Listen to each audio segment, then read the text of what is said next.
Tonight on the news at 10, we begin in a Plateau State where it's day 2 since the government imposed a curfew in the state. Our correspondent, Funam Joshua, is actually sending in a report from Plateau State about developments there. Sounds of gunfire welcomes us to Mangu town, an indication of a community at war. What started as a disagreement between some herders and a native has now turned into a full-blown conflict with casualties on both sides. The 24-hour curfew imposed Wednesday by the state government in the area could not stop the crisis. It only reduced the movement of people. We dared to go around the town with the assistance of security escorts. We saw shops and markets vandalized and burned down. Looters are also having a field day. The casualty at Kwasla Lake is 27, though you see on social media they are reporting 30. Yes, 3 people were killed at least 2 weeks ago in that same area. So, but today I'm at the burial. I am at the event of burial. We were there. I'm an eyewitness to the burial. We confirmed 27. The situation at hand is a little bit worrisome, and I believe that God will take control. And I'm watching right now. I'm in Mangu, believing that the situation will be okay. As you can hear, these are sound of gunshots here in Mangu local government area, despite the efforts by the security operatives to calm the situation. This woman escaped death by a haze breath. She was delivered of a baby through cesarean section just about 24 hours before hell was let loose. The hospital that took the delivery came under attack and was burned down. She was rescued by security operatives that arrived in the nick of time. This man survived with a gunshot wound to his head and has been rushed to the hospital for proper medical care. Some of the terrified locals we met in Mangu narrated their plight. We are like Mangu Ward 1. The Muslims are having the majority of people there. So the Christians are few there. So they will go and be burning down their houses. So the Christians in Ward 2, they are having the majority. So when they saw that, they started burning the Muslims' brothers' houses again. That's what happened this morning. They even killed my younger brother. They burned, you see, they burned, there's one house in Ward 1. They burned about 6 people there yesterday night. I am a native indigenous of Mangu local government and a Muslim. We are living peacefully. We are living together. People are coming from various states. People are coming from various places and living here. First, it started as a communal crisis between Fulani and Magavul people. Then it later turned to religious crisis. There's a serious deployment of security operatives here in Mangu local government. We are hoping that their presence and their efforts will solve the situation at the moment. Funam Joshua, TVC News, Mangu. Well, for more perspective on this, President Mwagavul Youth Movement Worldwide, Dawab Dankaka, joins me on the news. Thank you for joining us at this time. And the situation in Mangu is just really disheartening. What do you think is responsible for this heightened tension? Good evening. What actually caused this particular problem, it was a minor thing that should have been controlled by the security, but because of a lack of control from the security angle, and then coupled with the attitude of the commoners, made the whole thing to be escalated. It was a day before today.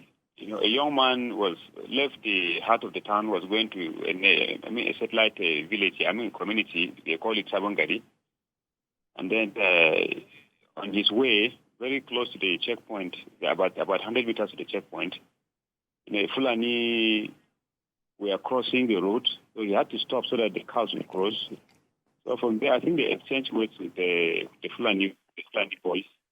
When they crossed over with the cows, they came back again, and then they started taking big sticks, he fainted, and then they broke all his motorcycle. It was later the youth in the community, they heard what actually happened. So they had to rush him to the hospital. Then they decided grumbling. So when we heard about the matter, we really the security agencies to take action immediately. But unfortunately, nothing was done about those boys, those Fulani boys that did that particular thing. So it provoked the entire youth. The following day, there was a very serious clash between the Fulani youth and then the native youth. It was that particular clash that led to the escalation into the town. So little did we see, we only saw, we had, the Muslim youth in that particular area. There's a community called Gong. It's a community dominated by the Muslims.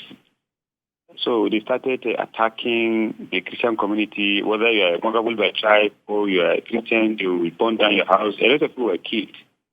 That was how the whole thing escalated. All right. I hear you, Mr. Dankaka. Let's bring in Chief Executive Officer, Tarmac Security Limited, Inko Taria Ikpalibo. Governor Caleb Mutfwang declared a 24-hour curfew on Tuesday, hoping that it would bring down tensions, but apparently it doesn't seem to be working. What do you think is wrong and how can it be fixed? Well, the curfew in itself cannot solve the problem because when you impose curfew and some sets of people are flagrantly disobeying the order, it will not stop their movement, it will not stop their attack. So imposition of curfew is not a solution to the problem.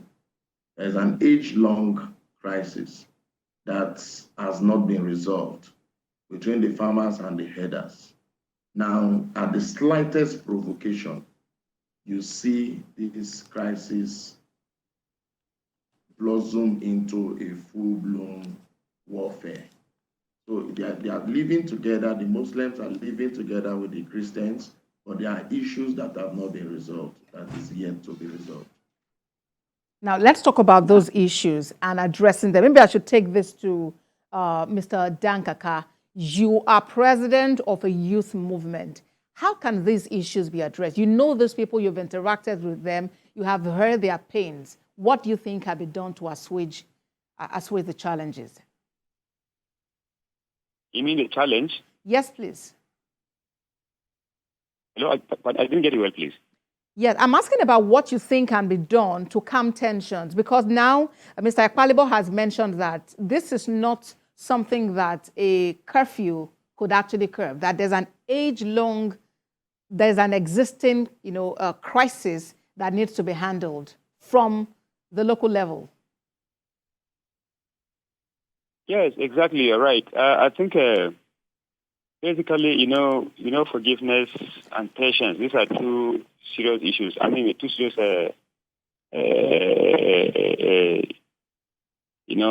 think human need to imbibe. If actually you really want to stay with somebody, you must be patient and also you must forgive one another. I think it has been bestowed on us to see how we can sit together as a family. We have to sit on the round table and discuss this matter properly because we have some couple of people who have engaged in looting. They have exacerbated this matter. So I think patience and then forgiveness definitely will be a key ingredient in trying to see that this thing, it is totally calm. We are trying to see how we can talk to the youth, solicit with them to be patient so that we'll see how we can sit together and resolve the matter because we've stayed together for long. All right, patience and forgiveness. Mr. Ekpalibo, it's beginning to sound like traditional rulers and religious leaders do have a role to play, considering the issue at hand. Yes, of course. The traditional rulers, religious rulers, and all other stakeholders, they have roles to play. As a matter of fact, the leaders of the Hausa Fulani community and the leaders of the Christian community in Mangu, they need to come together to iron out ways that they could both live together without having issues. It's something that is achievable, it's something that is possible. Because before now, the problem has been there, and then they've been managing it and suppressing it. and then the external Fulani forces started escalating issues. But this particular situation has nothing to do with an external force. It has to do with a suppressed aggression or anger that is being suppressed, that is looking for the slightest provocation to find expression. So that's what happened. All right, then. Well, our hearts are with the people of Mangu, and we hope, there's an end to this very unfortunate incident. President, Mwagavu Youth Movement Worldwide, Dawab Dankaka, and Chief Executive Officer, Tarmac Security Limited, Inko Tare Ekpalibo, thank you very much for talking to us on TVC News at 10.